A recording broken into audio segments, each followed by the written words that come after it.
நம்முடைய வாழ்க்கையிலே நாம் அபரிவிதமாய் வாழ்ந்திருப்பது, பெருகியிருப்பது கர்த்தருடைய சித்தமாக இருக்கிறது. கர்த்தருடைய பொதுவான சித்தம் ஒன்று இருக்குது. சில மக்கள் கர்த்தருடைய சித்தம் தெரியாமல்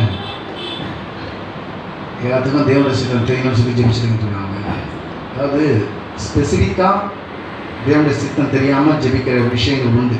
அப்படின்னா, ஒரு +2 படித்த ஒரு மாணவன் +2 முடிச்சிட்டாரு. அடுத்து அவர் என்ன கோர்ஸ் படிக்க போகிறாருன்னு கர்த்தருடைய சித்தத்துக்காக ஜெபிக்கலாம். இல்லை எப்படிப்பட்ட வேலையில் போய் ஜாயின் பண்ணலாம் அப்படின்னு சொல்லி அதுக்காக கர்த்தருடைய சித்தத்துக்காக ஜெபிக்கலாம். இல்லை ஒரு வாழ்க்கை துணைக்காக எப்படிப்பட்ட வாழ்க்கை துணையை தேர்ந்தெடுக்கலாம் என்று சொல்லி கர்த்தருடைய சித்தத்துக்காக ஜெபிக்கலாம். அதெல்லாம் தெரியாது. உண்மையை ஜெபிச்சு அவனோட வழிநடத்துதலை பெற்று நாம் முடிவெடுக்க வேண்டிய விஷயங்கள். அதெல்லாம் ஒரு பிஸ்னஸ் ஆரம்பிக்க போகிறோம், எந்த பிஸ்னஸ் ஆரம்பிக்கணும்னு தெரியல, எதில் இன்வெஸ்ட் பண்ண போகிறதுன்னு தெரியல. அப்போ எந்த பிஸ்னஸ் ஆரம்பித்தா நம்ம செழிக்க முடியும்னு சொல்லி தெரியாமல் குழம்பிட்டு இருக்கிற ஒரு மனுஷன் கர்த்தருடைய சித்தத்துக்காக ஜெபிக்கலாம்.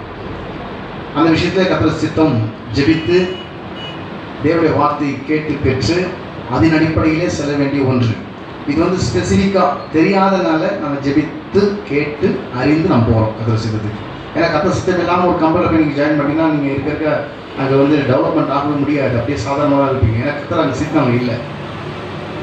இப்போ கர்த்தர் சித்தம் இல்லாத ஒரு கோர்ஸ் எடுத்து படிச்சுனாக்கா அந்த கோர்ஸை சைன் பண்ணி நம்ம மேலே வரவே முடியாது. நம்ம என்ன படிக்கணும், நம்ம என்னவா வரணும்னு சொல்லி முன்கூட்டியே கர்த்தர் தீர்மானத்தை வச்சிருக்கிறாரு. கர்த்தர் சித்தத்தை அறிந்து இப்படிப்பட்ட விஷயத்திலே நாம் கேட்டு ஜெபித்து அதன் அடிப்படையில் கர்த்தருடைய வார்த்தையை நாம் அறிந்து நாம் முடிவெடுத்து நாம் வாழ்க்கையிலே நடந்து கொள்ள வேண்டும்.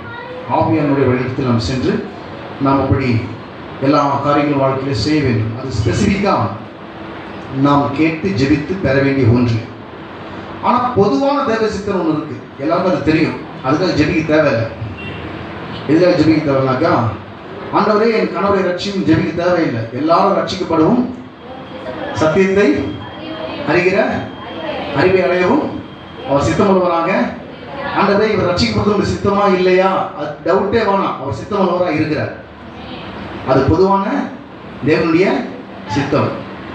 ஆண்டவரே நான் நல்லா வாழ்ந்திருப்பது உங்கள் சித்தமா இல்லையா, அது சந்தேகமே வேண்டாம். நீங்கள் வாழ்ந்திருப்பது தான் அவருடைய சித்தம். அதுக்காக நீங்கள் ஒன்றும் கவலைப்பட வேண்டாம். ஆண்டவர் இந்த வியாதி என்னை விட்டு நீங்கிறது உங்கள் சித்தமா இல்லையா, இல்லை வியாதியிலே எனக்கு ஒரு பாடம் கற்றுக் கொடுக்கணுமா, யோபு போல நான் பாடு பண்ணணுமா அப்படின்னு நீங்கள் குழம்ப வேண்டாம். நீங்கள் சுகமாக இருப்பது தேவனுடைய சித்தம். நீங்கள் வெற்றி பெறுவது தேவனுடைய சித்தம். நீங்கள் வாழ்ந்திருப்பது தேவனுடைய சித்தம். சில பொதுவான தேவ சித்தம் ஒன்று இருக்கு. சில வியாதி வந்துச்சுனாக்கா சுகமற்ற தேவனுடைய சித்தமா இல்லையான்ற குழப்பம் வந்துடும். வியாதி பிசாசிலிருந்து வருது, சுகம் தேவனிடமிருந்து வருது. ஆக இந்த பிசாசு போன்றவர்கள் அந்த வியாதியை உதறி தள்ளி உங்கள் வாழ்க்கையில சுகத்தை நீங்கள் பெறுவது தேவனுடைய சித்தமாக இருக்கிறது. ஆக இந்த வியாதியில நாம் பாடுபட்டு அதில் ஒரு பாடத்தை கற்றுக்கிறது கர்த்தருடைய சித்தமானு சொல்லி குழம்ப வேண்டாம். அது கர்த்தருடைய சித்தம் அல்ல. சில விஷயங்கள் பொதுவாகவே தேவனுடைய சித்தம் இது நமக்கு தெரியும். நாம் வெற்றி பெறுவது, நாம் ஆஸ்வதிக்கப்பட்டிருப்பது, இதெல்லாம் தேவனுடைய சித்தமாக நோக்கமாக இருக்கிறது. அதாவது கிறிஸ்தவ ஜீவியத்தில் முதலாவது தேவனுடைய சித்தத்தை செய்வது. இப்போ நம்ம என்ன பேசிட்டு இருக்கோம்னாக்கா, நாம் எல்லாவற்றையும் வாழ்ந்து சுகமாக இருப்பது தேவனுடைய சித்தம். அநேக மக்களுடைய வாழ்க்கையிலே இப்படிப்பட்ட ஒரு வாழ்க்கை இல்லாமல் இருப்பதை நாம் பார்க்கிறோம். எல்லாவற்றிலும் வாழ்ந்து சுகமாக இருப்பதை காட்டிலும் எல்லாவற்றிலும் ஒரு நலிவடைந்த நிலையிலே, ஒரு குறைவடைந்த நிலையிலே, ஒரு குன்றிய நிலையிலே, ஒரு சோர்வடைந்த நிலையிலே தான் இன்றைக்கு அநேக மக்கள் இருக்கிறார்கள். ஏன் அப்படி இருந்தாலும் சொல்லி பார்க்கும்போது ஒரு வாழ்க்கையிலே தேவனுடைய சித்தத்துக்கு ஒரு சரியான வெளிச்சம் ஒரு வாழ்க்கை இல்லாதபடினாலே அப்படிப்பட்ட விதத்திலே ஒரு வாழ்க்கை போய்கொண்டிருக்கிறது. நாம் ஆரம்பிக்கும் பேசணும். இந்த பிரமாணத்துக்கான கோட்பாடுகளை பற்றி பேசும்போது அதில் முதலாவது கோட்பாடு பார்த்தீங்கன்னாக்கா, தேவனுடைய பெருக்கத்தை பெறக்கூடிய நிலையிலே நாம் நிற்பது. தேவனுடைய பெருக்கத்தை பெறக்கூடிய நிலையில ரெடியாக நிற்கணும். அது ரெடியாக நிற்கணும்னாக்கா ஒரு கிரிக்கெட்டில் ஒரு ஃபீல்டர் எப்படி நிற்கிறாரோ அப்படி நிற்கணும். அவர் பார்த்து அப்படி பார்த்துட்டா பந்து இப்படி போயிடும். அவர் எப்படி நிற்கணும், ஸ்ட்ரைட்டாக நிற்கணும். ஒரு பேட்மேன் எப்படி நிற்கிறாரு, ஒரு போலிங் போடுற எப்படி நிற்கிறாரோ அப்படி நிற்கணும். அவர் எங்கேயோ பார்த்து நடிச்சாருன்னா விஜயிச்சுன்னு போயிடும். எல்லாவற்றையும் ஒரு ரெடியாக நிற்கணும். தேவனுடைய ஆசீர்வாதத்தை பெறக்கூடிய ஆயத்த நிலையிலே நாம் நிற்பது.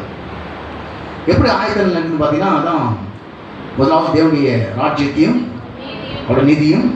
அதான் ஆயத்தில் நம்ம ப்ரிப்பேர் ஆகிற ஸ்டேஜ். அது நிறைய பேருக்கு அது சொன்னாலும் விளங்குறது இல்லை. தேவனுடைய ஆசீர்வாதத்தை நீங்கள் பெறுவதற்கு உங்களை ஆயத்தப்படுத்துகிற ஒரு நிலை என்ன பார்த்தீங்கன்னாக்கா, இதை ஃபஸ்ட்டு வச்சுன்னா நீங்கள் வந்து ரெடியாக வரீங்கன்னு அர்த்தம். எதை ஃபஸ்ட்டு வைக்கணும்?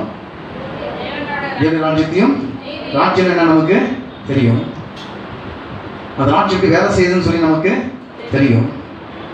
அது எப்படி முதல்ல வைக்கிறதுன்னு நமக்கு தெரியும். இதெல்லாம் கரெக்டாக போதிக்கப்படணும். போதிக்கப்படனாக்கா ராஜ்யம் எதுன்னு தெரியாமல் போயிடும். இந்த ராஜ்யம் வந்து ஒரு காணக்கூடாத ராஜ்யம். அது ஒவ்வொரு மனிதனுடைய உள்ளத்திலே, ரட்சிக்கப்பட்டிருக்கிற ஒவ்வொரு மனித உள்ளத்திலே அந்த ராஜ்யம் வந்துவிச்சது. அந்த ராஜ்யம் 24 மணி நேரமும் வேலை செய்து கொண்டிருக்கிறது. 24 மணி நேரமும் வேலை செய்து நாம் வந்து அந்த ராஜ்யத்திலே நாம் அணுகி நம்முடைய எல்லா ஆசீர்வாதம் பெற்றுக்கொள்ளலாம். வசனம் 24 வருஷம் சுத்திட்டு இருக்கு.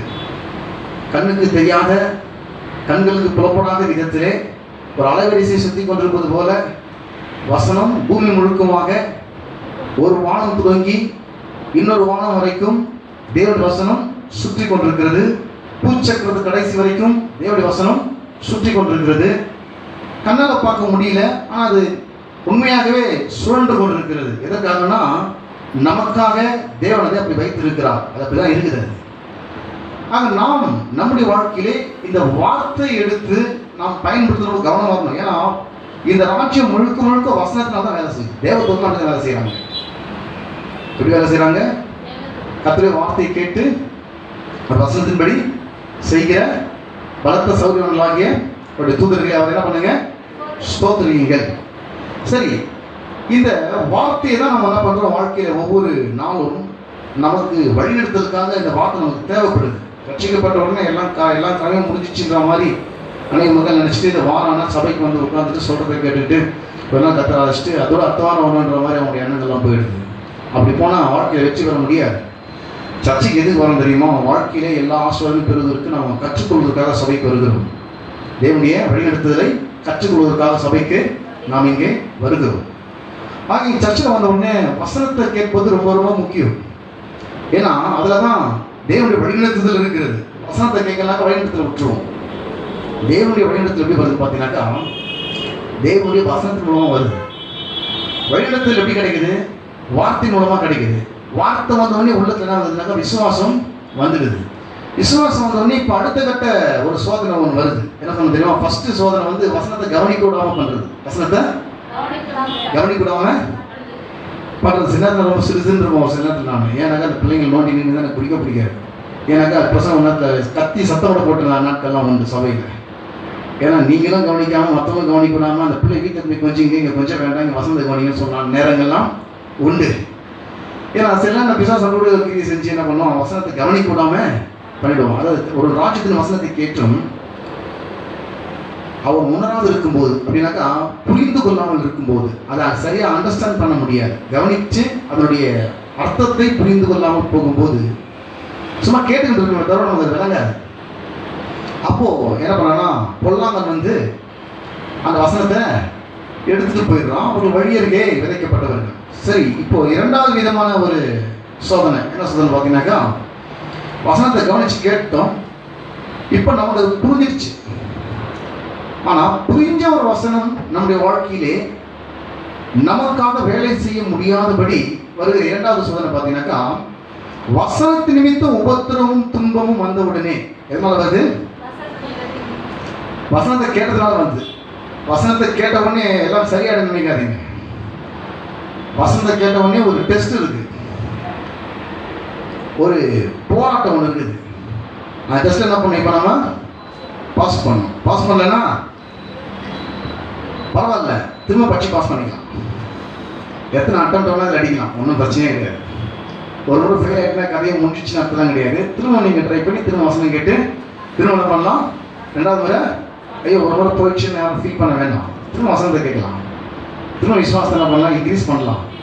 திரும்ப வாழ்க்கையில் ரெண்டாவது முறை கொஞ்சம் உஷாராகிடு எப்படி அந்த பிரச்சனையை நம்ம வந்து மேற்கொள்வதுங்கிறதான ஒரு வெளிச்சத்தை, ஒரு தெளிவை நம்ம பேச்சுக்கொள்ளலாம். போன முறை பேசும்போது பார்த்தீங்கன்னா 126 அதிகாரம் 12ஆம் வசனத்திலே இந்த வார்த்தை நம்ம வாசித்தோம். நம்ம திரும்ப எடுத்து வாசிப்போம். 126 அதிகாரம் 12ஆம் வசனம்.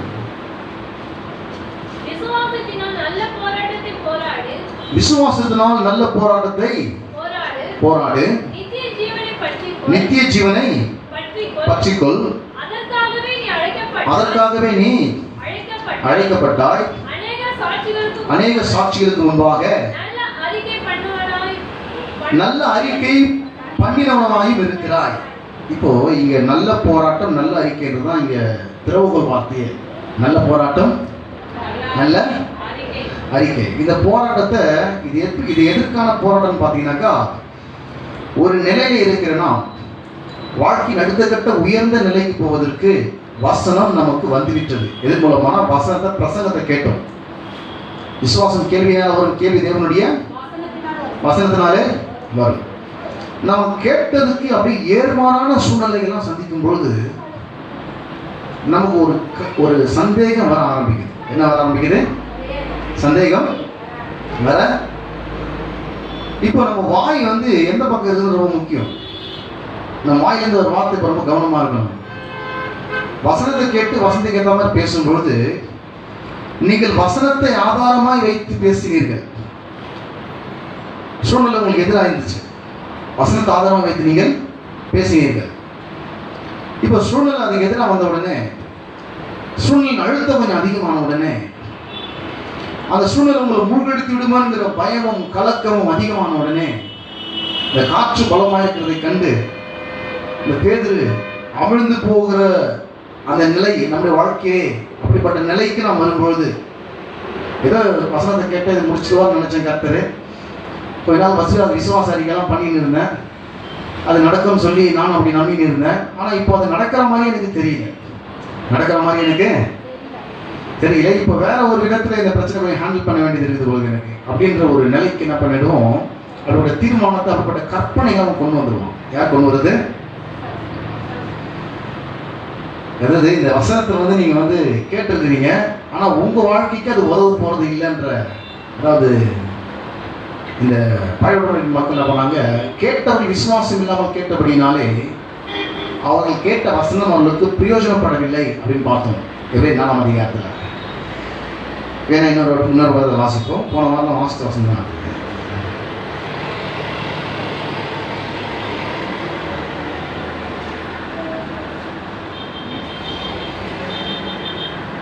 இரண்டாம் வசனம்.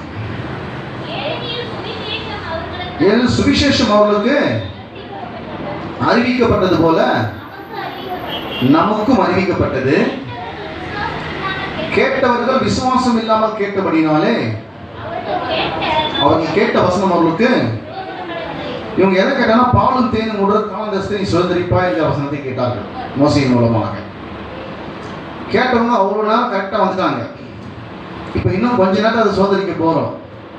அது நேரத்தை 12 கோத்திர பிதாக்களை அனுப்பி வேவு பார்க்கும்படி மோசை அனுப்புகிறார். அவங்க போயிட்டு வந்த உடனே அவங்க ஸ்டேட்மெண்ட் என்ன பார்த்தீங்கன்னாக்கா, 10 பேரோட ஸ்டேட்மெண்ட்டு, அந்த தேசம் குடிகளை பற்றிக்கிற தேசம், அந்த பட்டணங்கள்லாம் அரளிப்பானவைகள், அதில் இருக்கிற மனுஷர்கள் பலவான்கள், ராட்சதர்கள் அங்கே இருக்கிறார்கள், கானானியர் அங்கே இருக்கிறார்கள், அவர்கள் மிகவும் பலசாலிகள், குடிகளை பற்றிக்கிற நல்ல தேசம் தான், பாலத்தினோட தேசம் தான். ஆனால் நமக்கு அது கிடைக்குமானது சந்தேகம்.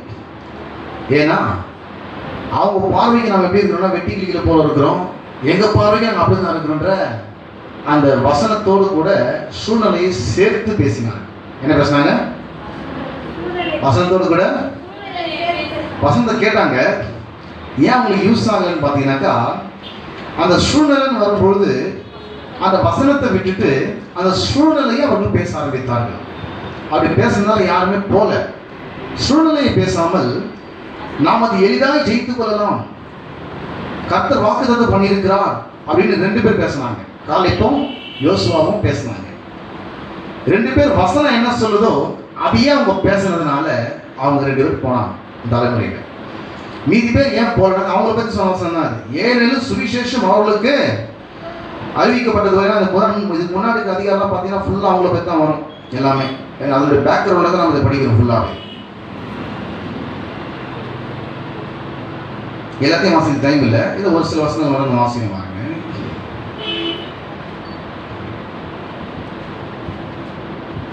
ஒன்பதாம் வசனம் வாசிக்கிறேன், 8ஆம் வசனம் வாசிக்கிறேன். வனாந்தரத்தில் முன்னாடி அதிகாரத்துல 8ஆம் வசனம். எபிரேயர் 3ஆம் அதிகாரத்துல 8ஆம் வசனம். வனாந்திரத்தில் கோபம் மூட்டின போதும் சோதனையால் நடந்தது போலவும் உங்கள் இருதயத்தை கடினப்படுத்தாதிருங்கள். அங்கே உங்கள் பிதாக்கள் என்னை சோதித்து என்னை பரீட்சை பார்த்து 40 வருஷ காலம் என் கிரியைகளை கண்டார்கள். ஆதலால் நான் அந்த சந்ததியை ஆலோசித்து அவள் எப்போதும் வழி போகிற இருதயமுள்ள ஜனம் என்றும் என்னுடைய வழிகளை அறியாதவர் என்று சொல்லி என்னுடைய இளைப்பாறுதல் அவர்கள் பிரவேசிப்பதில்லை என்று என்னுடைய கோபத்திலே ஆணையிட்டேன். சகோதரரே, ஜீவனுள்ள தேவனை விட்டு விலகுவதற்கு ஏதுவான அவிசுவாசம் உள்ள பொல்லாத இருதயம் உங்கள் ஒருவருக்குள் விடாதபடிக்கு நீங்கள் எச்சரிக்கையா இருங்க. அதுவும் அவிசுவாசம் உள்ள பொல்லாத இருதயம் சொல்லி பார்த்தீங்கன்னாக்கா, வசனத்தை கேட்டா விசுவாசம் வருது, வசனத்துக்கு எதிரான சூழ்நிலையை பார்த்து அவிசுவாசம் வருது. சூழ்நிலை அதிகமாக பார்த்து அதையே பேச ஆரம்பிக்கும் போது அது அவிசுவாசம் உள்ள பொல்லாத இருதயம். என்னன்னு பார்த்தீங்கன்னாக்கா, வசனத்தை விசுவாசிக்க முடியாத நிலைக்கு இப்போ வந்துடும். அப்படி கீழே பார்த்தீங்கன்னாக்கா, இந்த ஒரு சத்தத்தை கேட்பதனால் கோபம் மூட்டுதல் நடந்தது போல உங்கள் இதயத்தை கடினப்பட்டவர்கள் என்று சொல்லி இருக்கிறதே. கேட்டவர்கள் கோபம் மூட்டினவர்கள் யார்? மோசேனா எகிப்திலிருந்து புறப்பட்ட யாவும் அப்படி செய்தார்கள் அல்லவா?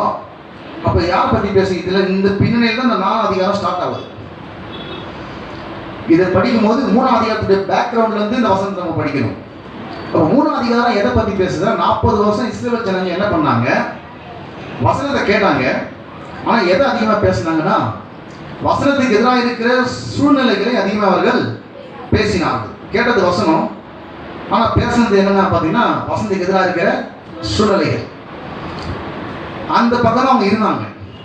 இப்ப அவங்களுக்கு தான் சொல்லப்படுது என்ன வசனம்? 4:2 என்னன்னா, இப்ப 4:1 வாசி 2 வாசின பாருங்க. ஆதலால் அவருடைய இளைப்பாறுதல் பிரவேசிக்கிற வாக்குத்தத்தம் நமக்கு உண்டாயிருக்கு. இப்ப நம்மளை பத்தி பேசுற வசனம் இது. இது அவங்க சப்ஜெக்ட் விட்டுட்டு இப்ப நம்மளை பத்தி பேசுற வசனம். அவங்களுக்கு நான் இளைப்பாறுதல் பாலும் தேனும் உடல் காணந்தா அவங்க இளைப்பாறுதல். இப்ப நமக்கு என்ன இளைப்பாறுதல்? இயேசு கிறிஸ்து மூலமாய் சிலுவையிலே சம்பாதித்து கொடுத்து அனைத்து ஆசீர்வாதங்களை பெற்று ஒரு நிம்மதியா வாழ்ந்து நமக்கு கிடைச்சது இளைப்பாறுதல். சுகத்தை பெற்று வாழ்வது, ஆசீர்வாதத்தை பெற்று வாழ்வது, வாழ்க்கையில செழிப்பது, வாழ்க்கையில உயர்வது, கையில் பிரயாசத்தை ஆஸ்வதிக்கப்பட்டிருப்பது, இதெல்லாம் வேற வசனம். நமக்கு மீட்பு மூலம் கிடைத்திருக்கிற ஆசீர்வாதங்கள். ஆபிரகாமுக்கு உண்டான ஆசீர்வாதம் நமக்கு இன்றைக்கு வந்து விட்டது. நான் அவங்க எப்படி அங்கே போன ரெஸ்ட் ஆகிடுறாங்களோ, இலைப்பால் நிம்மதியாக பாலத்திற்கு ஒரு காங்கிரஸில் பண்ணோடனே எல்லா பிரச்சனையும் ஒழிஞ்சு நல்ல ஒரு ஆசீர்வாத நிலைக்கு அவங்க வராங்களோ, அதே போல் ரட்சிக்கப்பட்டிருக்கிற நாம வசனத்தை அறிஞ்சு அந்த வசனத்துக்குள்ள வந்துட்டோம்னாக்கா நமக்கு கொஞ்சம் நிம்மதி இருக்குது. ஏன்னா ஆண்டவர் நமக்கு இதை வாக்கு பண்ணியிருக்கிறான்னு சொல்லி ஒரு நிம்மதியாக நம்ம இருக்கிறோம். அதுதான் இங்கே சொல்றாரு. ஆனபடினாலே அவருடைய இளைப்பாறுதல் பிரவேசிப்பதற்கான வாக்கு தத்துவம் நமக்கு, இது நம்மளை பற்றி பேசுகிற வசனம். இப்போ அவங்கள பற்றி பேசுகிற வசனம் இல்லை. அவங்கள பற்றி பேசுறது 3ஆம் அதிகாரம். 4ஆம் அதிகாரம் இப்ப நம்மளை பத்தி பேசுது. நம்மளை பத்தி நமக்கு உண்டாயிருக்க உங்களில் ஒருவனும் அதை அடையாமல் பின்வாங்கி போனவனாக காணப்படாதபடிக்கு பயந்திருக்க கடவுள் அப்படின்னு சொல்லிட்டு இப்ப சொல்றாரு. ஏனெனில் சுவிசேஷம் அவர்களுக்கு அறிவிக்கப்பட்டது போல, அவர் இயேசு பத்தி சொல்லப்படல. அவங்க சொல்லப்பட்டதான் பாலத்தீனம் ஓடுற கானான் தேசம். நமக்கு சொல்லப்பட்டது இயேசு கிறிஸ்துவினுடைய பாவத்துக்காகவும் சாபத்துக்காகவும் சிலுவையிலே மரித்து அடக்கம் பண்ணப்பட்டு 3ஆம் நாள் உயிரோடு எழுந்தார்.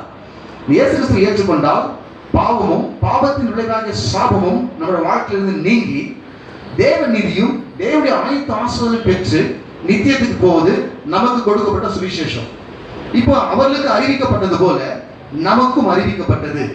இப்ப சொல்றாரு பாருங்க, கேட்டவர்கள் விசுவாசம் இல்லாமல் கேட்டபடினாலே அவர்கள் கேட்ட வசனம் அவர்களுக்கு பிரயோஜனப்படவில்லை. என்ன சொல்ல வர்றாருன்னா, கேட்டுட்டு சூழ்நிலையை நம்ம அங்க வச்சுட்டு நாம பேசும்பொழுது நாம கேட்டது நமக்கு யூஸ் ஆகாமல் போயிடுது. வசனத்தை கேட்டதுக்கு அப்புறம் உபத்திரம் வருமா? கண்டிப்பா வரும். எப்படி வரும்? எப்படி வேணாலும் வரும்.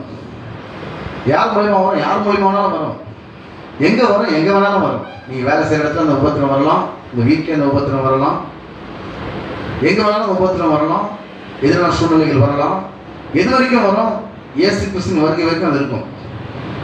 ஆனா நாம என்ன பண்ண முடியும்? நாம் அதை ஜெயிக்க முடியும்.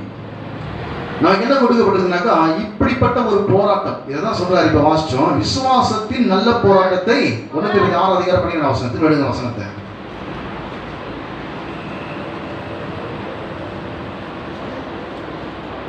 6ஆம் அதிகாரம் 12ஆம் வசனம். விசுவாசத்தின் நல்ல போராட்டத்தை போராடு, நித்திய ஜீவனை பற்றிக்கொள், அதற்காகவே நீ அழைக்கப்பட்டாய், அநேக சாட்சிகளுக்கு முன்பாக. இப்போ இந்த போராட்டத்தை நம்ம எப்படி போராடணுன்ற ஒரு நடத்துதல் அங்க இருக்குது, ஒரு வழி இருக்குது. என்னன்னாக்கா, இது நல்ல அறிக்கை பண்றதுனால இந்த போராட்டத்தை ஜெயிச்சிடலாம். என்ன அறிக்கை? எது நல்ல அறிக்கை? வசனம் என்ன சொல்றோ அதை நீங்க சொல்லணும். வசனம் என்ன சொல்றதோ அதை நீங்க சொல்றதுனால என்ன பண்ண போறீங்க? நீங்க அதை ஜெயிக்க போறீங்க. சரி, இப்போ வசனம் சொல்றத நாம சொல்லணும். உதாரணத்துக்கு 2 பேர் எக்ஸாம்பிளா வைப்போம். ஒன்று ஆதாம் ஏவாள் ஏதேன் தோட்டத்தில் இருந்தது. இன்னொன்று 40 நாள் இயேசு கிறிஸ்து வனாந்திரத்திலே சோதிக்கப்பட்டது. ஏற்கனவே நல்ல ஒரு நிலையில் தான் அவங்க இருக்கிறாங்க, ஆதாம் ஏவாளும். ஆனால் வரான், எதை வரானாக்கா, பிசாசு எப்படி அவங்கள சோதிக்கிறான்னா, இப்போ நீங்கள் ஒரு நல்ல நிலையிலே இல்லை. எப்படி இல்லை? நல்ல நிலையிலே நீங்கள் இல்லை. இப்போ நீங்கள் இந்த பழத்தை சாப்பிட்டீங்கன்னாக்கா எப்படி ஆகிடுவீங்க? அவரை போல நீங்கள் மாறிடுவீங்க. அதனால் நீங்கள் இதை சாப்பிட்டா ஒன்றும் தப்பு இல்லை, சாப்பிட்டா நீங்கள் அவரை போல நீங்கள் மாறிடலாம் அப்படின்னு அவன் சஜஷன் கொடுக்குறான். ஓகே, அவன் பிசாசு தான் சொல்லுவான், சாப்பிட்லாம் ஒன்றும் தப்பு இல்லைன்னா, இந்த பாவத்தை செய்யலாம் ஒன்றும் பிரச்சனை இல்லைன்னா. செஞ்ச உடனே முதல்ல ஏன் செஞ்சேன்னு சொல்கிறது அவன் தான் சொல்லுவான். ஐயோ இந்தியா செஞ்சுட்டு நீ போச்சு பயிலாம் வாழ்க்கையில் செய்ய சொன்னது அவன் தான். செஞ்சதுக்கப்புறம் ஃபஸ்ட்டு உங்களை குற்றப்படுத்துறதும் அவன் தான். அவன் புத்தி கட்டுறேன், கரெக்டாக புரிஞ்சுக்கணும். ஆர்டர் செய்கிறதுக்கு முன்னாடி வானான்னுவார், செஞ்சதுக்கப்புறம் ஓடாத வாரம் அவன் சரி பண்ணுறேன்னுவார். செஞ்சதுக்கப்புறம் நான் ஒன்றும் துரத்திட மாட்டேன், உன் பாவங்கள் சிவர் என்று இருந்தாலும் உரையில மழை போல வெண்மையாக்குவேன், ரத்தாம்பர சிவப்பாக இருந்தாலும் பஞ்சை போல மாற்றிடுவேன், கிழக்குக்கும் மேற்குக்கும் எவ்வளோ தூரமோ அவ்வளோ தூரம் பாவங்களை விட்டு விலகிட்டேன், கடல் ஆழத்தில் போட்டு பாவத்தை புதைச்சிட்டேன், முதுகுக்கு பின்னா ஒரு பாவத்தை எரிஞ்சிட்டேன், உங்களோட பாவங்களை நினைக்கவே மாட்டேன். இதெல்லாம் அவர் கொடுக்குறது. இவன் என்ன சொல்லுவான் தெரியுமா? செஞ்சுட்டியா அவர்தான், இதுக்கப்புறம் வாழ்க்கை எல்லாமே போச்சு, இதுக்கப்புறம் ஆண்டோட்டம் உங்களுக்கு எதுவுமே கிடைக்காது. ஒரே ஒரு வழி ஒன்று இருக்குது, என்ன தெரியுமா? யாராவது ஜப வீரர்கள் ஜப வீராங்கனையை சார்ந்து டெப்பன் பண்ணி தான் நீ வாழ்ந்தாகணும். யாராவது அவங்க நல்ல ஜப வீரர்னா பரவாயில்ல, அவங்க வேற மாதிரி கைட் பண்ணுறாங்க. சில நேரத்தில் அவங்க கைட் பண்ணுற விதம்லாம் வேற மாதிரி இருக்குது. அவன் வசனத்தில் வழிநடத்துகிற ஜப வீரராக இருந்தால் நான் உண்மையாக சந்தோஷப்படுவேன். அவங்க வசனத்தில் வழிநடத்துகிற ஜப வீரராக இருக்க போகிறது இல்லை. அவங்க வேறு மாதிரி கைட் பண்ணுவாங்க. என்ன கைட் பண்ணுவாங்கன்னா 40 நாள் போட்டுருன்னுவாங்க. ஒன்றால் 4 நாளே போட முடியாது ஃபாஸ்டிங்கு. 40 நாள் போட்டு நீங்கள் எனக்கு 40 நாள் போட முடியல, நான் அதில் ஃபெயிலியர் ஆகிட்டேன்னு சொல்லி இப்போ அவங்க உபவாசத்தை டெப்பன் பண்ணி நீங்கள் வாழ நாட்களில் நீங்கள் மாறிடுவீங்க. சரி, இதெல்லாம் எதுக்காக சொல்கிறோம்னாக்கா, தேவனுடைய வார்த்தையை சார்ந்து வாழ்வதற்கு பதிலாக யாரோ ஒரு மனிதனையோ அல்லது மனிதனுடைய ஜபத்தையோ சார்ந்து வாழக்கூடிய நிலைக்கு உங்களை கொண்டு வந்துடுவோம். ரொம்ப ஈஸியாக கொண்டு வந்துடுவோம். அதாவது இப்போது தேவனுக்கும் உங்களுக்கும் உள்ள அந்த ஐக்கியம் ஓரளவு துண்டிக்கப்பட்டுச்சு. உங்களால் இப்போ ஒன்றும் அவங்ககிட்ட அது பெற முடியாது. நீங்கள் இப்படி தான் நீங்கள் ஒருத்தர் டெப்பன் பண்ணி தான் நீங்கள் வாழ வேண்டிய நிலையில் நீங்கள் இருக்கிறீங்க. அது நல்லா தெரியும். அது தேவன் வழிநடத்துற எதுவுமே கிடையாது. தேவன் எப்படி வழிநடத்துவார்னா, உங்கள் ஆண்டவர் நேசிக்கிறாரு, தேவனுடைய வார்த்தை கேட்டுனா உங்களுக்கு விசுவாசம் வரும். அந்த விசுவாசத்தை நீங்கள் யூஸ் பண்ணிங்கன்னா தேவன் உங்களுக்கு கொடுத்துருவார். அந்த விசுவாசத்தை நீங்கள் யூஸ் பண்ணால் தேவன் உங்களுக்கு கொடுத்துருவார். தேவன் கொடுக்குற ஒரு வழிநடத்தல் இருக்குது. சரி, இப்போ இந்த வசனத்தையும் வாசிக்க பாருங்க. ஏன்னா நான் 4-5 முறை வாசிக்கலாம், அதை நல்லா அண்டர்ஸ்டாண்ட் பண்ணுறதுக்காக. விசுவாசத்தின் நல்ல போராட்டத்தை போராடு இல்லை அப்படி நிற்போம். நல்ல போராட்டத்தை என்ன பண்ண நம்மளை போராட சொல்ற. யாரோட கூட? யார்கிட்ட மல்லு கட்டணும், போராடணும்?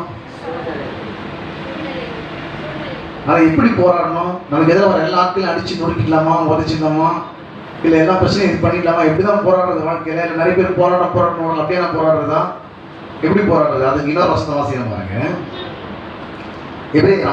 எபேசியர் 6ஆம் அதிகாரம் 12ஆம் வசனம்.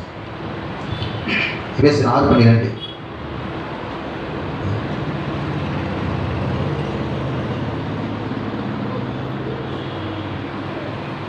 நான் வாசிக்கிறேன். ஏனெனில் மாம்சத்தோடும் ரத்தத்தோடும் அல்ல. இந்த போராட்டம் எப்படி இல்லைன்னு போட்டிருக்கு, இந்த போராட்டம் எப்படி உண்டுன்னு போட்டிருக்கு. ஏனெனில் மாம்சத்தோடும் இரத்தத்தோடும் அல்ல. அதாவது மாம்சம் சொன்னா இந்த மறுரூபமாக்கப்படாத மனதோடோ அப்படிப்பட்ட எண்ணங்களோடோ அப்படிப்பட்ட மனிதர்களோட போராட்டம் அல்ல. எப்படிப்பட்ட போராட்டம்னா துரைத்தனங்களோடும் அதிகாரங்களோடும் பிரபஞ்சத்தின் அந்தகார லோகங்களோடும் வானமண்டலங்களில் உள்ள கொள்ளலாவரியின் சேனைகளோட என்ன ஒன்று போராட்டம் இல்லைன்னு சொல்ல. அங்கேயும் போராட்டம் தான் போட்டிருக்கு, இங்கேயும் போராட்டம் உண்டுன்னு போட்டிருக்கு. இப்போ அந்த போராட்டத்துக்கு நமக்கு ரெடி ஆகிடும் இல்லையா? நமக்கு என்ன சரியாக இருந்தால் தான் போராட முடியும். நம்ம எப்படி ரெடி ஆகுதுன்னு 10லேருந்து வாசிக்கணும் பாருங்க. கடைசியாக என் சகோதரரே, கர்த்தரும் அவரோட சத்துவத்தின் வல்லமையிலும் பலப்படுங்கள். நீங்கள் பிசாசின் தந்திரங்களோடு எதிர்த்து நிற்க திராணி உள்ளவர்கள் ஆகும்படிக்கு தேவனுடைய சர்வாயுத வர்க்கத்தையும் தரித்து கொள்ளுங்கள். இப்போ அந்த போராட்டத்துக்கு நம்ம கொஞ்சம் திராணி வேணும். என்ன திராணி? எதிர்த்து நிற்கிறதுக்கான ஒரு திராணி, ஒரு ஆற்றல். அந்த போராட்டத்தில் எதிர்த்து நிற்கும்படி அந்த வசனம் சொன்னா, நீங்கள் பிசாசின் தந்திரங்களோடு சொல்லுங்க, எல்லாரும் சொல்லுங்க, எதிர்த்து நிற்க, எதிர்த்து நிற்கும்படியான ஒரு திராணி. பிசாசுடைய தந்திரத்தோடு கூட தந்திரமா வரான். கேசத்தோட வந்தான். என்ன வந்தானாக்கா, இதே மெத்தோடு தான் அவங்க யூஸ் பண்ணான். இந்த கல்லை நீ அப்பமாக்கி, நீ தேவனுடைய குமாரனை ஆனால் கல்லை என்ன பண்ண அப்பமாக்கி சாப்பிடலாம். அவர் எப்படி ஃபேஸ் பண்ணார்னா, எழுதியிருக்கிறதுன்னு சொன்னார்.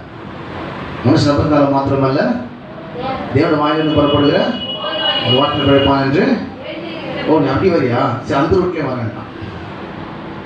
எழுதிருக்கதே வரியா? நானும் எழுதிருக்கதே வரேன்னு சொல்லிட்டு இப்படி கூட எழுதிக்குதுன்னா, எப்படி எழுதிருக்குது? அவர் கூட மேலே கொண்டு போயிட்டு தேவாலயத்தில் 30 கொண்டு நிறுத்திட்டு, நீ அப்படி கீழே குதிச்சுது, உன்னை தேவதூதர்கள் கைகளில் ஏந்தி கொண்டு போவார் என்று அவன் அதை சொன்னான். என்ன சொன்னா தெரியுமா? இப்படி கூட அவர் எழுதிருக்குன்னு சொன்னார் இல்லையா? அந்த வழியில வரன்றான், உன் வழியில நான் வந்துடுறேன் வான்னு சொல்லிட்டு இப்படிதான் எழுதிருக்குது அப்படின்னா. அவர் அப்படி பேச பண்ணார் தெரியுமா? தேவனாகிய கர்த்தரை பரீட்சை பாராதிருப்பாங்க என்று எழுதுகிறார். இது 2 அர்த்தம். என்ன அர்த்தம்னா, ஒன்று அந்த வசனத்தை அவன் தப்பா சொல்றான். அந்த வசனம் அப்படி இல்லை. எப்படின்னா, வழிகளெல்லாம் உன்னை காக்கும்படி உனக்காக நம்முடைய தூதர்களுக்கு கட்டளையிடுவார்னு எழுதிருக்கு 91ஆம் சங்கீதத்தில். ஆனா அவன் அப்படி சொல்லாம, ஒரு தேவாலயத்தில் 30 ஒரு பில்டிங்கோட மெத்த மேல, ஒரு தேவாலயத்தில் பில்டிங்கோட மெத்த மேல நிறுத்திட்டு அங்கிருந்து நீ குதிச்சா அவன் தேவத்தில் கையை பிடிச்சு போடுவான்னு எழுதிருக்கன்னு சொல்லி இந்த வசனத்தை அவன் சொல்ற விதம் தப்பா இருக்குது. ஒரு வசனத்தை தப்பா வியாக்கியானம் ஆயிட்டு அது அப்படிதான் இருக்குதுன்றான். அவர் சொன்னாரு, என்னை டெஸ்ட் பண்ணாத, அதுவும் கர்த்தரே டெஸ்ட் பண்றேன். அந்த வார்த்தையை சொன்னவே அவர்தான். அந்த வார்த்தை அப்படி இல்லை. எப்படி இருக்குதுன்னா, வழிகள் எல்லாம் உன்னை காக்கும்படி உனக்காக தன்னுடைய தூதர்களுக்கு கட்டளையிடுவார் என்று எழுதியிருக்கிறது. இன்னொன்னு, ஆண்டவரை டெஸ்ட் பண்ணக்கூடாது. அதுக்கப்புறம் ஏதோ உலகத்தின் சகல ராட்சியங்க ஒரு நிமிஷத்தை காமிச்சிட்டான். என்கிட்ட சரண்டர் ஆயிடுன்னு சொல்லிட்டான். அப்பாலுக்கு சாப்பிட்றேன்னு சொல்லி சொன்னார். இப்போ எதிர்த்து நிற்கும்படியான அந்த பிராணி அப்படி சொன்னோன்னு இயேசுக்கு நடந்துச்சு. 40 வருஷம் உபவாசிக்கிறாரு, 40 நாட்கள் உபவாசிக்கிறாரு. 40 நாட்கள் உபவாசத்த பிறகு இந்த வார்த்தையை அவர் சொல்றாரு. சொன்ன உடனே தேவதூதர் வந்து அவருக்கு பணிவிடை செஞ்சாங்க. யாராவது பணிவிடை செஞ்சது?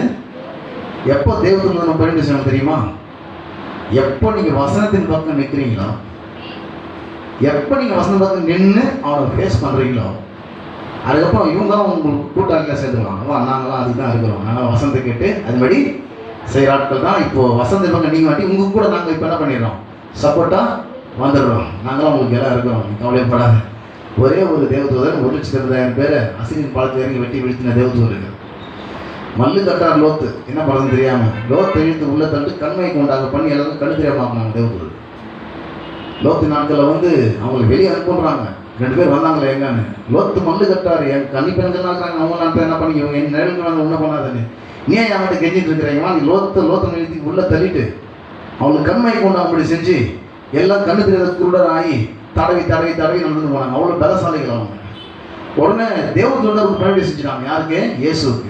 இப்போ இந்த வசனத்தை வாசிப்போம். 11ஆம் வசனம். நீங்கள் பிசாசின் தந்திரங்களோடு எதிர்த்து நிற்க திராணியுள்ளவர்கள் ஆகும்படி. எதிர்த்து நிற்க அதெல்லாம் எதிர்த்து நிற்கிறது.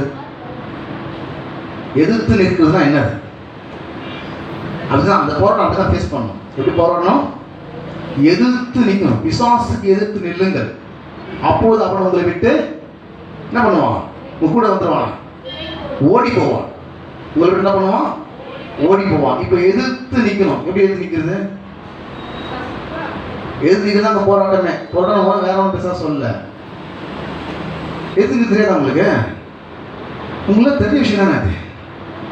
இந்த பையன் எதிர்த்து பேசினே இது அடங்கவே மாற்ற சொல்றதில்ல. நீங்க சொல்லையா?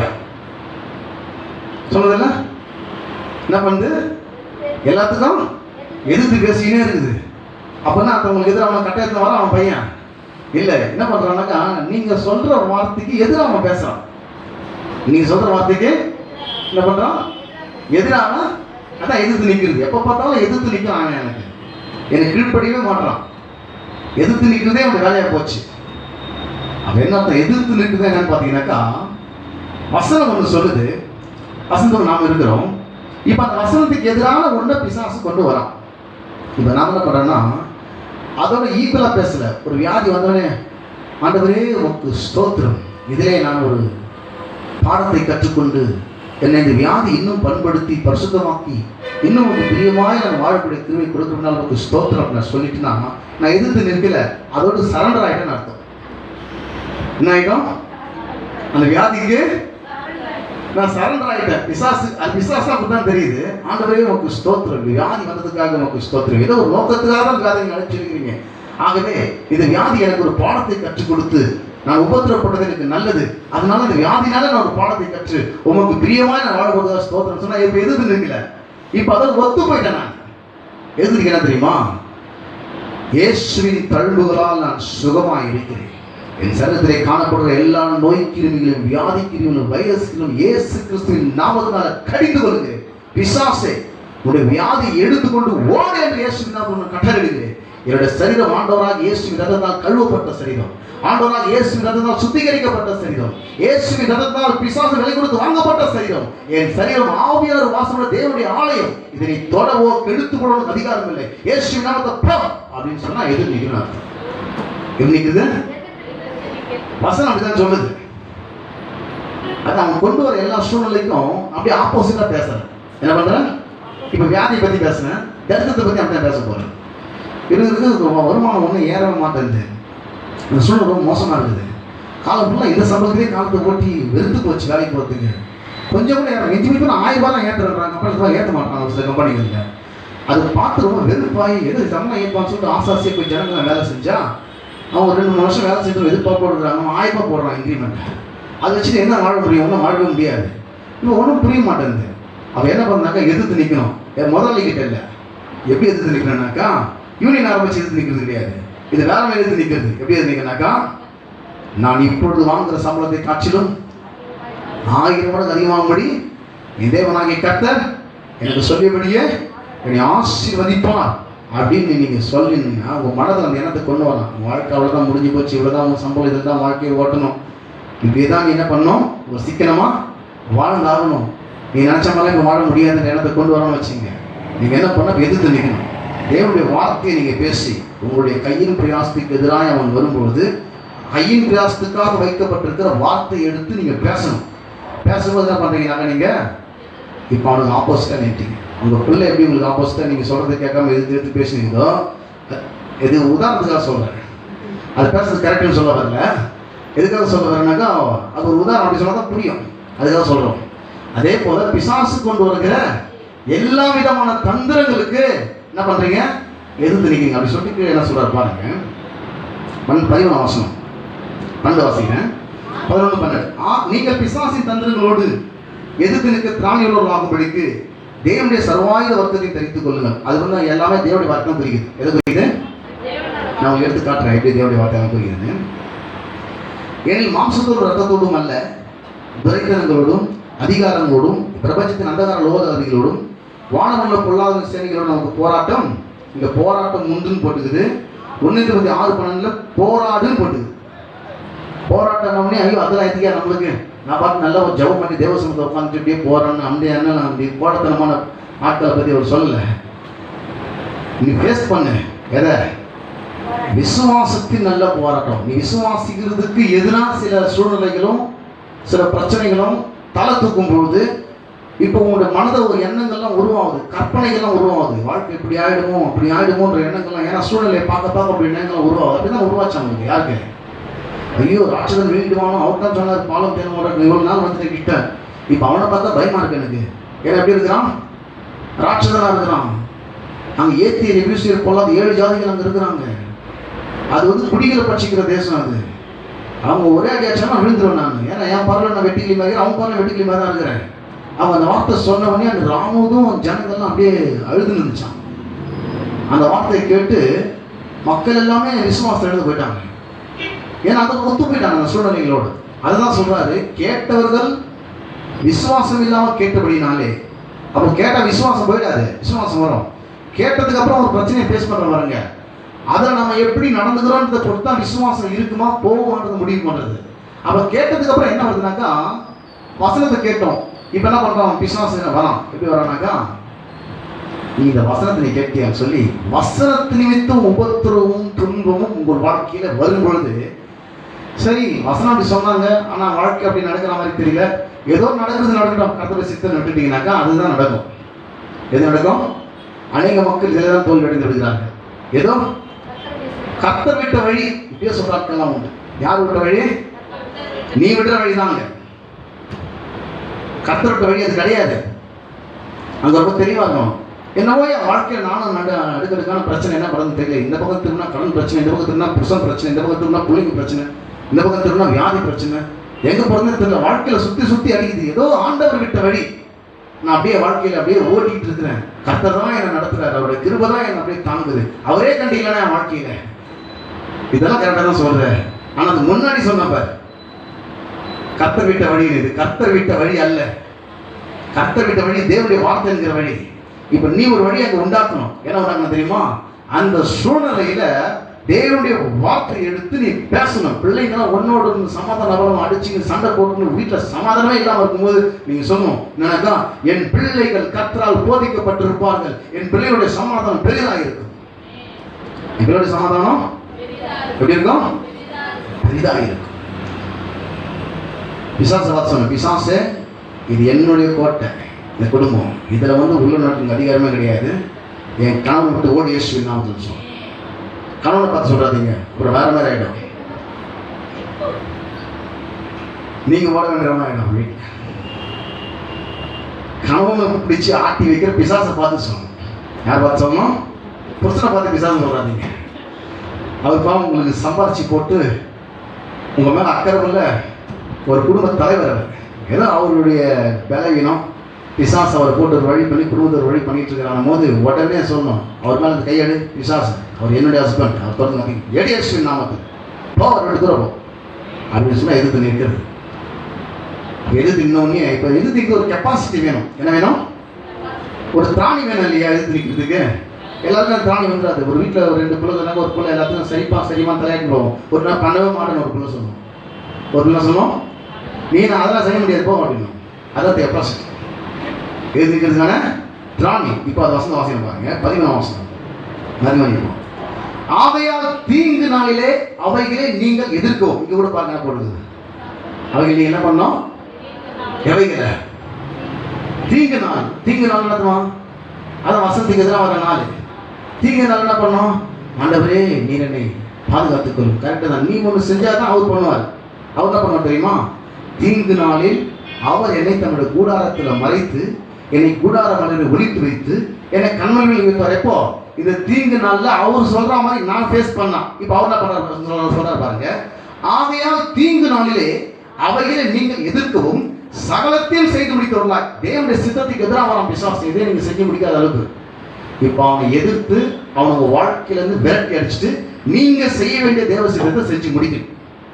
நீங்க செய்ய வேண்டிய தேவ சித்தத்தை நீங்க அதை செய்யக்கூடாதான் வரோம்.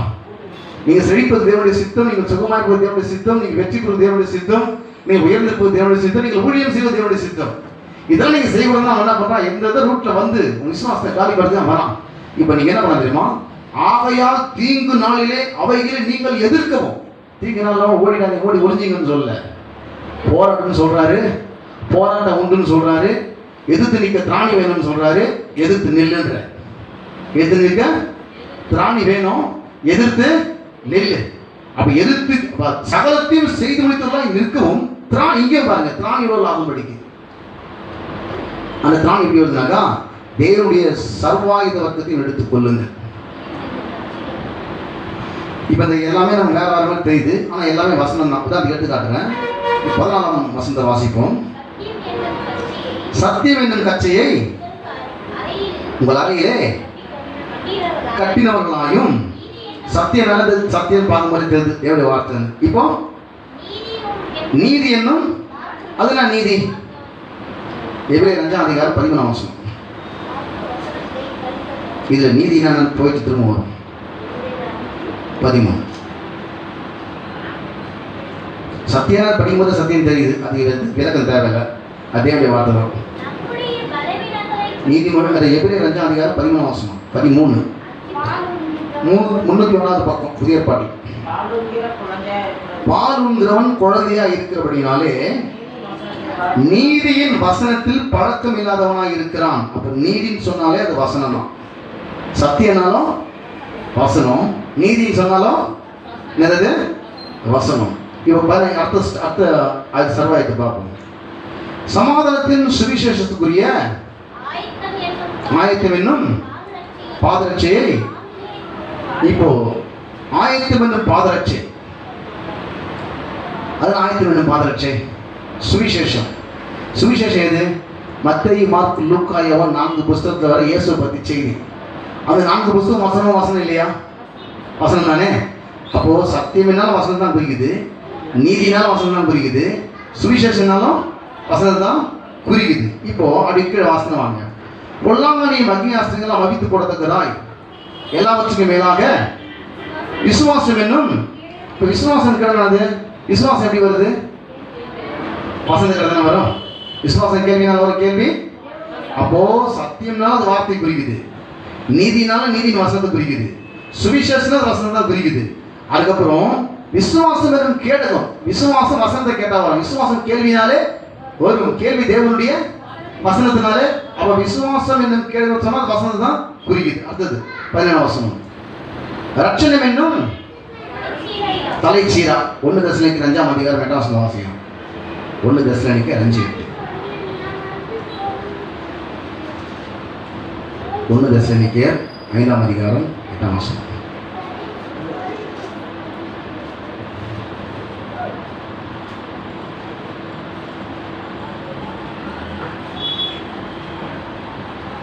பகலுக்குரியவர்களாகிய நாமோ தெரிந்தவர்களாக இருந்து விசுவாசம், அன்பு என்னும் மார்க்கவசத்தையும் ரட்சிப்பின் நம்பிக்கை என்னும் தலைச்சீராவையும். இங்கே தலைச்சீரா அப்படின்னு வரும்போது ரட்சிப்பின் நம்பிக்கை என்னது? ரட்சிப்பின் நம்பிக்கை. அதனால ரட்சிப்பின் நம்பிக்கைன்னு பார்த்தீங்கன்னாக்கா அந்த ரட்சிப்பே வசந்தமாக தான் வருது. இப்போ ஒட்டுமொத்த டோட்டலாக எடுத்து என்ன சொல்றாருன்னு பார்த்தீங்கன்னா 11ஆம் வசனத்துல, ஆகையால் தீங்கு நாளிலே அவைகளை நீங்கள் எதிர்க்கவும் சகலத்தையும் செய்து முடித்தவர்களாய் நிற்கவும் திராணியர்களாகும்படிக்கு தேவனுடைய சர்வாயுத வர்க்கத்தை பண்ணுங்க, எடுத்துக்கொள்ளுங்கள். என்ன அர்த்தம்னா வசனத்தை வச்சு அதை ஃபேஸ் பண்ணுன்னு சொல்ல வர. வசனத்தை வச்சு என்ன பண்ணு? ஃபேஸ் பண்ணு, எதிர்த்து நெல்லு. எதுக்கு? அந்த சூழ்நிலைக்கு எதிராக இப்போ ஒரு போராட்டம் நடக்குது. இப்போ தான் நம்ம சபையில் வந்தால் முதல்ல பாட்டு பாடுறோம், அப்புறம் ஒர்ஷிப் பண்ணுறோம். இதெல்லாம் என்ன நினச்சிட்டு இருக்கிறீங்க? ஏதோ பாஸ்டர் வந்து அவங்க பையன் கீபோர்டு வாசிக்கலாம், அதுக்கு மாதிரி பாட நினச்சிக்கலாம். அப்படி இல்லை. அதுக்காக கீபோர்டு இல்லாமல் பாடுவேன். அப்படி பாடினா ஆடலாம். ஆரம்பத்திலாம் ஒரு பேண்ட் அடிச்சு பாட்டு பாடினாங்க தானே. கொலோசியர் 3ஆம் அதிகாரம் 16ஆம் வசனத்தில் எப்படிலாம் அந்த வசனத்தை உள்ள அனுப்புறான்னு போட்டுக்குது. கொலோசியர் 3ஆம் அதிகாரம் 16ஆம் வசனம். கிறிஸ்துவின் வசனம் உங்களுக்குள்ளே சகல ஞானத்தோடும் பரிபூர்ணமாய் வாசமாய் இருப்பதாக சங்கீதங்களினாலும் கீர்த்தனைகளினாலும் ஞான பாட்டுகளினாலும் ஒருவருக்கொருவர் போதித்து புத்தி சொல்லிக்கொண்டு உங்கள் இதயத்தை கர்த்தரை பக்தியுடன் பாடி. என்ன சொல்றாருன்னா, இந்த சங்கீதம், கீர்த்தனை, ஞானப்பாட்டு, இதெல்லாம் எதை நமக்குள்ள கொண்டு வருதுன்னா, கிறிஸ்துவின் வஸ்திரம் நமக்குள்ளே பரிபூர்ணமாய் வாசமாய் இருக்கிறதுனால பண்றோம். எதுக்காக பண்றோம்? உள்ள அனுப்புறோம். அதை பேசி பாடி இருதயத்துக்குள்ள 10 முறை மக்கப் பண்ணா அந்த எஸ்ஏ மனப்பாடம் ஆயிடுது. அவன் ஆகலையா? அப்படி அவங்க இன்னொரு 10 முறை பண்ண ஆயிடும். அப்படியே அவங்கள இன்னொரு முறை 10 முறை பண்ணா அடி மேல் அடி அடிச்சா எது நம்புறோம்? அது போல வசனத்தை நல்லா சொல்லி சொல்லி பாடி பாடி நீங்க அப்படியே உள்ள அமிச்சு நான் எழுதிட்டுக்கொள்ள. அதான் சொல்றாரு, இந்த சங்கீதம், இந்த கீர்த்தனை, ஞான பாட்டெல்லாம் எதுக்காக சபையில் வந்து இதெல்லாம் பாடிக்கிட்டு இருக்கிறோம் அப்படின்னா, கிறிஸ்துவின் வசனம் உங்களுக்குள்ளே சகல ஞானத்தோடு பரிபூர்ண வாசமா இருக்கும்படியா. எதுக்காக? கிறிஸ்துவின் வசனம் இதை வார்த்தைய பாடலாக்கி அந்த பாடலை பாடும்போது வார்த்தைக்குள்ள போயிடுது. எது வழியா? பாடல் வழியா. எது போயிடுது? வார்த்தை இதயத்துக்குள்ள போகுது. சரி, நான் பாடவே இல்லையா, வெறும் காது கொடுத்து கேட்கறேன், அப்படியும் போயிடும். கண்டிப்பா போவோம், இதயத்துக்குள்ள போவோம். இன்னும் டெஸ்ட் பண்ணி பாருங்க, நீங்க கண்டிப்பா போவோம். காலையில் எழுந்துச்சு நீங்க ஒரு வேலையை போவீங்க, அங்க ஒரு பாட்டு போட்டிருப்பாங்க, நீங்க போயிடுவீங்க. 10 மணிக்கு அந்த பாட்டு உங்க வாயிலிருந்து வரும், உங்களை அறியாம. அங்க கேட்ட பாட்டு உங்க வாயிலிருந்து வரும். எப்படி வந்துச்சது? கேட்டவொடனே இதயத்துல போயிடுச்சு. ஏதோ ஒரு சூழ்நிலை இது வாயிலது வருது. அப்போ என்ன பார்த்தோன்னா, பாடல் நம்ம இங்கே பாடும்போது ஒரு சில கூட சேர்ந்து பாடுறதில்லை, அதை பற்றி கவலைப்படுறதில்லை. ஆனால் அவங்களுக்குள்ள அது போதும் நான் நம்புகிறேன்.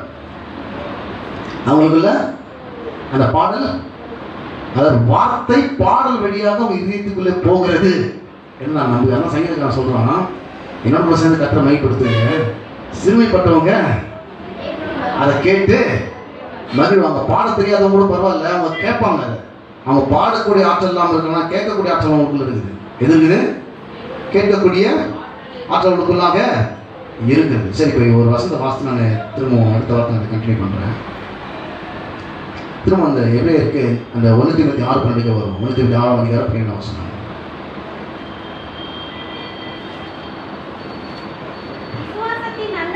விசுவாசத்தின் நல்ல போராட்டத்தை போராடு, நித்திய ஜீவனை பற்றிக்கொள். அதான் உங்க வேலையை, அதுதான் நம்ம கூப்பிட்டுருக்காரு. எதுக்கு? ஓட்டி ஒழிக்கிறதுக்கு இல்லை. பிரச்சனை வந்தவொடனே ஞானஸ்தானத்தில் பிரச்சனை சரியா போயின்னு சொன்னாங்க. ஆனால் எதுக்கு வரும் பிரச்சனை அதிகமாக வருது? ஆமாம் வரும். அந்த பிரச்சனை எப்படி ஃபேஸ் பண்ணணும் நீங்கள் சொல்லி தரும். அது எப்படி ஃபேஸ் பண்ண தெரியுமா? ரட்சிக்கப்பட்ட கடமான முடிச்சுன்னு வச்சுக்காதீங்க. ரட்சிக்கப்பட்டு தேவனுடைய ராட்சியத்துக்குள்ள வந்துட்டீங்க. இப்போ உங்கள் வாழ்க்கையில் தேவன் வச்சுக்கிற ஒவ்வொரு ஆசீர்வாதத்துக்கும் ஒரு போராட்டத்தை ஃபேஸ் பண்ண போறீங்க. நீங்கள் அந்த போராட்டத்தில் எப்படி நீங்கள் ஜெயிக்க போறீங்க? அந்த திராணி எப்படி வருதுனாக்கா, வசனத்தை நீங்கள் கேட்க கேட்க கேட்க ஆட்டோமேட்டிக்காக அந்த திராணி வந்துடும். இப்போ விசுவாசம் பண்ணும்போது அவனுக்கு சாதகமாக பேச மாட்டீங்க, அவனுக்கு ஆப்போசிட்டாக பேச ஆரம்பிச்சாங்க. இப்போ அவன் அதை எப்படி சக்ஸஸ் பண்ணுறான் நம்மளுடைய வாழ்க்கையில் இருந்த சொல்லி அடுத்த வாரம் நான் அதை விளக்குறேன். 2 கொரிந்தியர் 10ஆம் அதிகாரம், 2 கொரிந்தியர் 10ஆம் அதிகாரத்தில் 3 முதல் 5 வரை.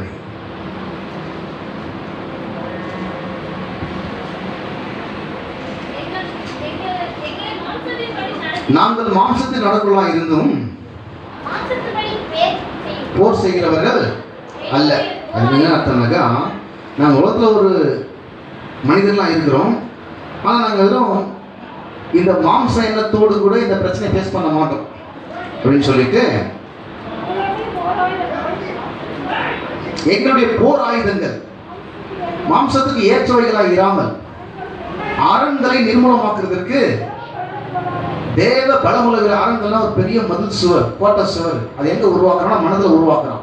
எங்க மனதில் உருவாக்குறோம். சூழ்நிலைகளை பயன்படுத்தி ஒரு அரண் மாதிரி உங்களை சுற்றி ஒரு மனப்பான்மையை உருவாக்கி அந்த மனப்பான்மையிலேயே உங்களை வைக்கலாம். தோல்வி மனப்பான்மையாக இருக்கலாம், அது தாழ்வு மனப்பான்மையாக இருக்கலாம், அது எந்த மனப்பான்மையாக இருக்கலாம். வாழ்க்கையில் தோல்வி அடைஞ்ச நிலையில், வெறுக்கிற நிலையில் இப்படிதான் வாழ்க்கை போச்சுன்ற ஒரு சலித்து கொண்ட ஒரு நிலையில் அப்படியே வைக்கிற பாருங்க வாழ்க்கையில். அது அரண் சுற்றி ஒரு கோட்டை மாதிரி, அந்த கோட்டைக்குள்ள நீங்க மாட்டீங்க போயிட்டு. அது எப்படி இடித்து தள்ளி வெளியே வருதுன்னு சொல்றாரு. அந்த கோட்டையை எப்படி தகர்த்து இடித்து அந்த கோட்டையை ஒன்றுமில்லாமல் அப்படியே விழ வச்சு, எரிக்க கோட்டை எப்படி விழுந்து போச்சோ அது தகர்த்து தரமட்டமாக்கிட்டு எப்படி நீங்க வெளியே வரலாம். விசுவாச சுற்றி ஒரு கோட்டை வைக்கலாம். இதுக்குள்ள தான் உங்க சரௌண்டிங் நீ வாழ்க்கையே வாழ்ந்து முடிச்சிரு. அந்த கோட்டைங்க தன் உருவாகுது, மனதில் உருவாகுது. எந்த மனம்? மறுரூபமாக்கப்படாத மனம். எதுல? தேவனுடைய வார்த்தையினால் புதுப்பிக்கப்படாத மனம். அந்த மனதில் தான் கோட்டை உருவாகுது. இது சொல்றாரு, நாங்கள் மாம்சப்படி போர் செய்கிறவர்களா இருந்தும் மாம்சப்படி போர் செய்ய, நாங்கள் மாம்சத்தை நடக்கிறவர்களா இருந்தும் மாம்சத்தின்படி போர் செய்கிறவர்கள் அல்ல. எங்களுடைய போர் ஆயுதங்கள் மாம்சத்துக்கு ஏற்றவர்களா இராமல் அரண்கள் நிர்மூலமாக்குவதற்கு தேவ பலமுள்ள அவைகளால் நாங்கள் தர்க்கங்களையும். எது தர்க்கம் சொன்னா? அது கற்பனை. அதாவது ஒரு நிமிஷம், தர்க்கம் சொன்னா அது ஆர்குமெண்ட், அது வந்து ஒரு இமேஜினேஷன், அதாவது ஒரு கற்பனை. என்ன கற்பனைனாக்கா, உங்க வாழ்க்கை குறித்து ஒரு கற்பனை பிசாசு போய் கொண்டு வரான். எல்லாம் போச்சு, போ வேலையும் போச்சு, பிள்ளைங்களையும் உங்களுக்கு செட் ஆகலை, இது ஒரு நாள் ஒன்றும் பண்ண முடியல, என்ன பண்ண போகிறேன்னு தெரியல, தனிமரமாக நிற்கிறது பண்ணி யாரும் உதவி செய்து ஒரு நாள் கிடையாது, உன்னாலே சம்பாதிக்கிற ஆட்சி இப்போ கிடையாது, எப்படின்னு உன்னை வாழ போகிறேன்னு தெரியல, தனிமரம் ஆயிட்டேன் அப்படின்ற ஒரு கற்பனை அப்படியே கொண்டு நிற்க வைக்கிறாங்க. கற்பனை அது மனதில் அப்படியே போராடுது. ஒருத்தருக்கு ஒரு கற்பனை வரும். என்ன கற்பனைனா? தேவனுடைய வார்த்தைக்கு எதிரான கற்பனை. என்ன கற்பனை? பசங்க வந்து நீங்கள் எப்படி வெற்றி பெறுதுன்னு சொல்லணும், ஆனால் இந்த சூழல் வந்து எப்படி நீங்கள் தோல்வியடைந்த நிலையில் இருக்க போறீங்கன்ற ஒரு கற்பனை உங்கள் மனதில் அப்படியே வந்து நின்று, அந்த கற்பனை அப்படியே மனதில் நின்று அது அந்த ஜெயிலுக்குள்ளே போய் நிற்க மாட்டீங்க. எந்த ஜெயிலுக்குள்ள? அதை விட்டு வெளியே வர முடியல. அப்படி சிந்திக்கிறதை விட்டு உங்களால் வெளியே காலையிலேருந்து சாயந்தரம் இருக்கும் அதே சிந்தனை, அதே குழப்பம், அதோட கூட உருவாடிட்டு இருக்கிறோம், அதோட கூட தான் சாப்பிட்டுட்டு இருக்கிறோம், அதுக்கு தான் டீ குடிச்சிட்டு இருக்கிறோம், அதை எண்ணங்களோட தான் இருக்கிறோம் வாழ்க்கையில். அந்த எண்ணத்தை விட்டு மீண்டு வெளியே வர முடியல. சுற்றி சுற்றி அதை தான் சிந்திக்கிறோம். எதை? இல்லாத நிலை, தோல்வியடைந்த நிலை, குறைவுள்ள நிலை, மக்கள் யாரும் உதவி செய்யவில்லை என்கிற நிலை, நம் வாழ்வதற்கு வெளியே வருவதற்கு மீள்வதற்கு வழியே இல்லை என்கிற நிலை, வாழ்க்கையில அப்படியே விழுந்து விட்டோம், எழுந்து கொள்வதற்கு வழி இல்லை என்கிற நிலை, அதுக்குள்ள போய் மாட்டியாச்சு. இப்போ இதில் அந்த கோட்டையை உடைச்சி இப்படி வெளியே வருது. அவைகளால் நாங்கள் தர்க்கங்களையும் தேவன் அறிகிற அறிவிக்கிறதுமா என்பது எல்லாம் மேட்டியும் நிர்மூலமாக்கி, இப்போ அந்த தேவன் அறிகிற அறிவிக்கிறதுமா இருப்பது வசனம் ஒன்று சொல்லுது, அந்த கற்பனை வேற ஒன்று சொல்லுது. வசனம் என்ன சொல்லுது? நீங்க செய்கிறத பத்தி சொல்லுது. வசனம் என்ன சொல்லுது? நீங்க சுகமாவதை பத்தி சொல்லுது. வசனம் என்ன சொல்லுது? நீங்க எப்படி சமாதானத்தை பத்தி சொல்லுது. ஆனா உங்க மனசுல வேற ஒரு கற்பனை வந்துருச்சு. இப்போ என்னன்னாக்கா, வசனம் அப்படிதான் சொல்லுது, ஆனா நிஜ வாழ்க்கை அப்படி இல்லை. நிஜ வாழ்க்கை எல்லாமே ஆப்போசிட்டா இருக்கு. வசனத்தான் கேட்டேன், ஒருவேளை என்கிட்ட ஏதாவது குறை இருக்குதோ, அதனால கர்த்தருடைய வாக்கு நிறைய வெளியே குறையில்லாத ஒரு மனுஷனை தரலாம். அப்படி மனுஷனை கண்டுபிடிக்க முடியாது உங்களால. அதை அந்த உண்மையை யாரும் சொல்ல மாட்டாங்க, நான் சொல்லிடுவேன். இங்கேருந்து எந்த சமயம் அந்த உண்மையை சொல்ல மாட்டாங்க. இங்கே அந்த வெட்ட வச்சு போட்டு விட்டு வச்சுக்கணும். அப்படி ஒரு மனுஷன் உங்களால் கண்டுபிடிக்க முடியாது. ஒருத்தர் இருப்பார், அவர் யாரா? இயேசு. குறையில்லாத ஒரு மனுஷன் போய் ஜெபிச்சுக்கலாமோ? அப்படி மனுஷன் ஜெபிச்சுக்க முடியாது. நீ அப்போ இயேசு பார்த்தீங்கன்னா நமக்கு ஜபத்துக்கு எப்படி பதில் கொடுக்குறாருன்னா, நாம் அவர்களுக்குள் தேவனுடைய நீதியாகும்படிக்கு பாவம் முடியாதவரை நமக்காக பாவமாக்கினார். நம்ம கிட்ட ஓட்ட உடச்சு இருந்தாலும் அந்த ஓட்ட உடச்சை சுட்டி காட்டி உன் ஜபத்துக்கு பதில் கொடுக்க மாட்டேன்னு சொல்ற தேவன் அவர் இல்லை. உண்மை அவருடைய நீதி எடுத்து உண்மையாக வச்சு அந்த நீதியை பார்த்து பதில் கொடுக்கிற தேவன் அவர். யாருடைய நீதி எடுத்து? அவருடைய நீதி எடுத்து ஏன் மேல வச்சு நாம் அவருக்குள் தேவனுடைய நீதியாகும்படிக்கு பாவம் அறியாதவரை நமக்காக அவருடைய இயேசுவின் நீதி எடுத்து என் மேல் வைத்து இயேசுவின் நீதியை பார்த்து என் ஜபத்துக்கு பதில் கொடுக்கிறவர். என்னுடைய நீதினா ஒரு பாதையில குப்பையா இருக்குதே, அழுக்கான கந்தையா இருக்குதே, அதை பார்த்து எப்படி பதில் கொடுப்பாரு அவர். அதனால அதை வச்சு அவர் பதில் கொடுக்குறது கிடையாது. எதை வச்சு பதில் தர தெரியுமா? இயேசு கிறிஸ்து எனக்காக சிலுவையிலே பாவமானா அதனால நான் நீதியாகி விட்டேன். அந்த நீதி நடிப்பதான் ஜபத்துக்கு பதில் வருகிறது. நான் ஏதோ ஒரு பெரிய பரிசுத்தவன், நல்லவன், ஏதோ யோகியம், உத்தமன், அதனால பதில் வருதே இல்லை. அப்படி இருந்தாலும் அவனை பார்த்து சொல்றாரு, அவன் அல்ல இவனே நீதிமான கூட வீட்டுக்கு திரும்பி போனாங்க. அப்படி இருந்தவங்க ஃபெயிலியர் ஆகிட்டான் ஒரு இடத்துல. வாரத்தில் 2 நாள் ஃபாஸ்டிங் போட்டு சம்பளம் தசமாக கொடுத்து அநியாயம் பண்ணல, விபச்சாரம் பண்ணல, கொள்ளாது பண்ணல, எதுவுமே பண்ணல, ரொம்ப நல்லா யோகியமாக வாழ்ந்தான். அதனால தான் ஜனம் கேட்கணும்னு நினைச்சான். ஆனால் அது தோல்வி அடைஞ்சிருச்சு. அவனுடைய மென்டாலிட்டி அப்படிதான் இருந்துச்சு. நான் சரியாக ஜபத்தை கேட்டுருவாரு, சரியாக கேட்க மாட்டாரு. அதை வச்சு அவர் பதில் கொடுக்குறது இல்லை. எப்படி பதில் கொடுக்குறாரு தெரியுமா? இயேசு நம்முடைய பாவத்துக்காக அங்கே சிலுவையிலே பாவமானா, நமக்காக சிலுவையில பாவமாக்கப்பட்டா, இயேசுவை ஏற்றுக்கொண்டிருக்கிறோம். அவருடைய நீதி நமக்கு கொடுக்கப்பட்டிருக்கிறது. அந்த நீதியிலே வரும்போது இயேசுவின் நீதியை பார்த்து நம்ம ஜபத்துக்கு ஒரு பதில் கொடுக்கிறார். இப்போ ஒன்று நல்லா புரிஞ்சுக்கணும். உங்களுக்கு ஒன்று ஜபம் பண்ணி ஒன்று கிடைக்கலாம், பிசாசு நம்ப வைக்க உங்களை குழப்பற முதல் பண்ணுதுமா, நீ சரியில்லை, அதை வந்து பண்ணுவார். அது அவனுக்கு பயங்கரமான ட்ரிக்ஸ். அதை உடைக்கிறது தான் வசனம். பிசாசுடைய ஆனால் அவனுடைய தந்திரங்களோட அந்த வசனம் அப்படி வந்துச்சு. ஆனால் திரும்ப அந்த வசனம் போயிட்டு வருவோம். எபேசியர் 6ஆம் அதிகாரத்துக்கு அது தந்திரம் தான் வர வார்த்தை. எபேசியர் 6ஆம் அதிகாரம் வாசம் இல்லையா? 14 வாசம். நீங்கள் பிசாசின் தந்திரங்களோடு எதிர்த்து நிற்க திராணியலோர்களாக படிக்கு. அவன் தந்திரம் என்ன தந்திரம் தெரியுமா? அவன் பார்க்குறான், இவனை எப்படி காலி பண்ணலான்னா, இவனுக்குள்ள ஒரு குற்ற உணர்வு ஏற்படுத்தி அவன் ஜெயிக்க மாட்டான்.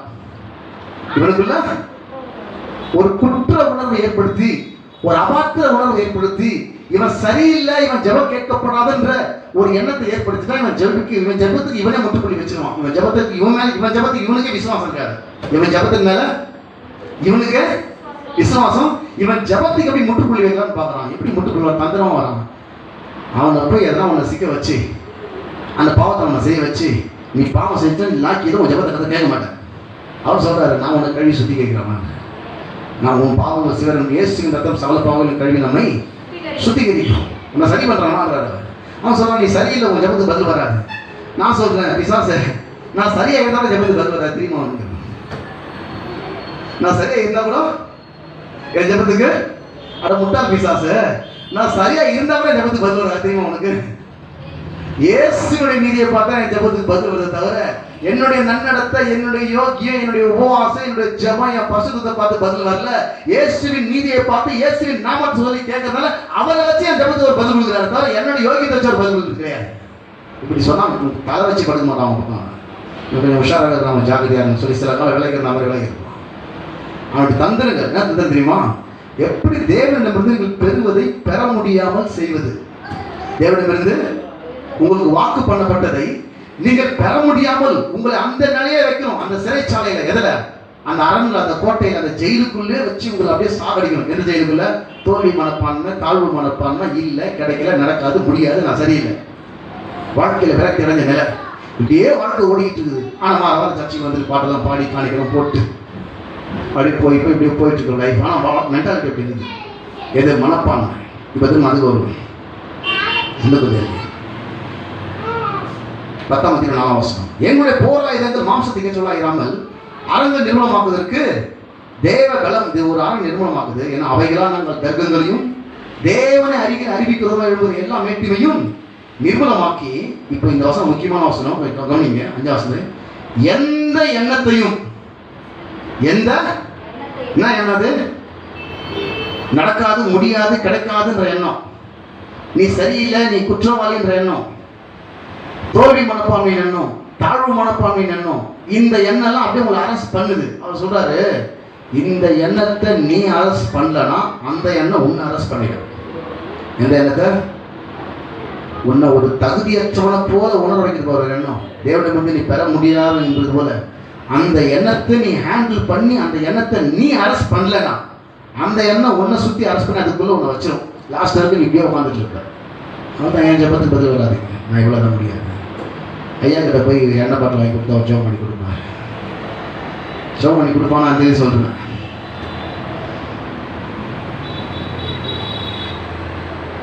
இது ஜபத்தை சரி பண்ணுற விஷயம் இல்லை, வசனத்தை போதிச்சு சரி பண்ணுற விஷயம். எப்படி சரி பண்ணுற விஷயம்? நிறைய விஷயத்தை ஜபத்தை சரி பண்ண முடியாது. இது ஜபத்தை சரி பண்ண வேண்டிய விஷயமே கிடையாது. இது வசனத்தை போதித்து உங்களுக்குள்ள இருக்கிற அந்த அரண். என்ன அரண் தெரியுமா?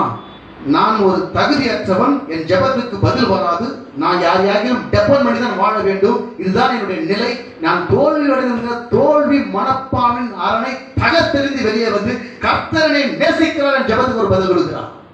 கர்த்தரனை நேசிக்கிறான், என் அளவுக்கு அதிகமாக நேசிக்கிறார். உலகத்தில் எல்லாரை காட்டும் அவரை நேசிக்கிறார். எப்படி நேச தெரியுமா? நான் எவ்வளவு மோசமாக எனக்கு நேசிக்கிறேன். எவ்வளவு என்னுடைய எபிலிட்டி வச்சு அவர் நேசிக்கிறது இல்லை, இயேசுக்கு சொல்ல எபிலிட்டி வச்சு அவர் நேசிக்கிறார்.